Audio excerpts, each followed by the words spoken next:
Bueno, continuamos con la noción de su grupo generado por una parte X de G. Entonces vimos que el subgrupo generado por X era la intersección de todos los subgrupos de G que contienen a X. Bueno, pero la intersección de todos ellos está contenido en cada HI para todo I. Por lo tanto, y alguno de los HI es el generado por X. Por lo tanto, se tiene que el subgrupo generado por X es el menor, respecto a la inclusión, por supuesto, el menor subgrupo de G que contiene a X. Por lo tanto, el subgrupo generado por X queda caracterizado como sigue. Si G es un grupo y H es un subconjunto de G y S también, entonces S es el subgrupo generado por X si y solo si S verifica estas dos condiciones, lo que decíamos antes. Es un subgrupo de G que contiene X y además es el menor, es decir, si hay otro subgrupo de G que contiene X, entonces S está contenido en H. Bueno, si ustedes se fijan, esta noción ya había aparecido cuando en geometría analítica calculábamos el subespacio generado por un conjunto de vectores en un espacio vectorial. La única diferencia es el nombre. Hay que cambiar la palabra espacio vectorial por grupo y subespacio por subgrupo. Bueno, y esto vale porque esta es una propiedad universal para cualquier estructura algebraica que uno considere.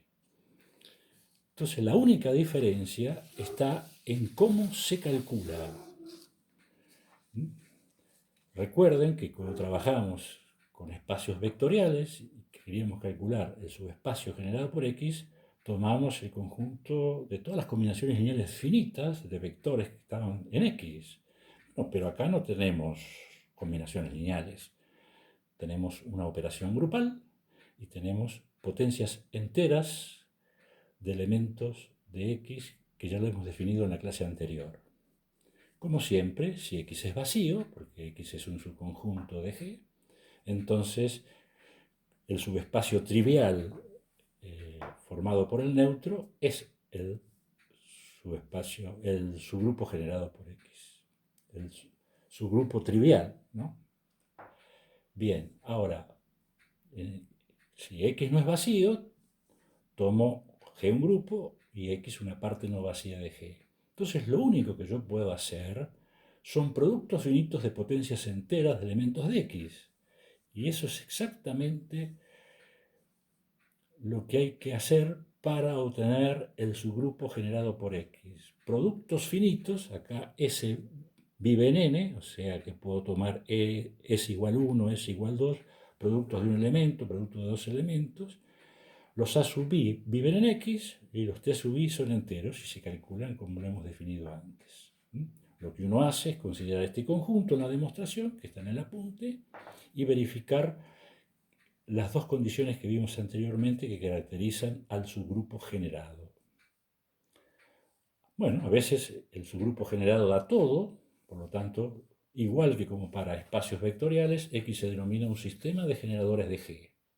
Y si existe un X finito, entonces, tal que se cumpla esa condición, o sea que si genero me da todo G, el grupo se dice finitamente generado. Algunas observaciones. Si X es finito, o sea, yo tomo un conjunto finito de elementos, A1, A2, AS, entonces el subgrupo generado por X se nota habitualmente de esta manera. La segunda observación. Si X es un subgrupo de G, obviamente que no va a haber ningún subgrupo más chico que él, y entonces que lo contenga, por lo tanto el subgrupo generado por X es X. Bien, trabajaremos con grupos abelianos, o sea, si G se nota aditivamente, como principalmente se trabajan con los grupos abelianos, entonces el subgrupo generado por X, si los productos se transforman en sumas y las potencias en múltiplos. Entonces son sumas finitas de múltiplos de enteros de elementos de X. Bien, algunos ejemplos importantes. El primer ejemplo es tomar un grupo y tomar un elemento de G. Muchas veces, a la hora de hacer algún ejercicio, uno tiene que hacer aparecer algún subgrupo y no tiene nada más que algún elementito y un grupo. Bueno, entonces uno considera el subgrupo generado por un elemento. Obviamente, teniendo en cuenta cómo se calcula, está formado por todas las potencias enteras de A. Y eso es lo que se llama el subgrupo cíclico generado por A. Bien, segundo ejemplo. Si considero Z con la suma, ahora tengo una notación aditiva y A está en A, entonces si yo calculo el subgrupo generado por A, que es un caso particular del ejemplo 1, esto se traduce en los múltiplos enteros de A, o sea que el generado por A es el subgrupo A por Z que ya habíamos considerado al estudiar los subgrupos. Bien, tercer ejemplo. En G infinito, por ejemplo, recuerden que G infinito era el conjunto de las raíces de los números complejos que son raíces de la unidad para algún orden n.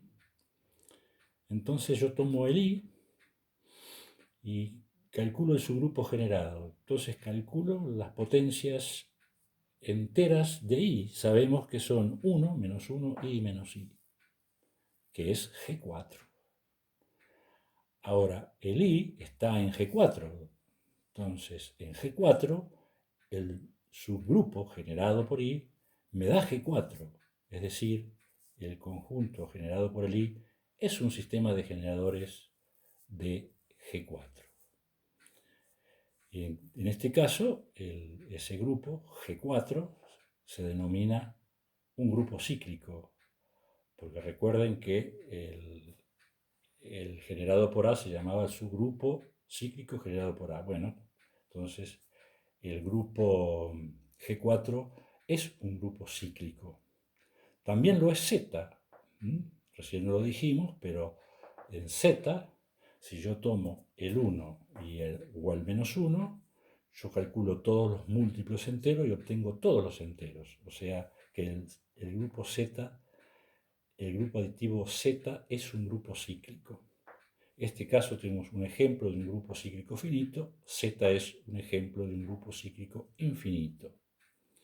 Bueno, el estudio de los grupos cíclicos es muy importante, merece una sección particular, que es lo que viene después, pero primero hay que dar alguna noción más.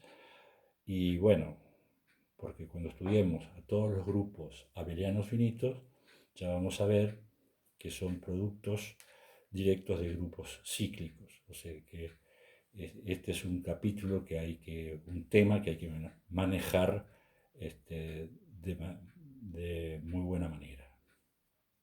Bueno, hasta la próxima.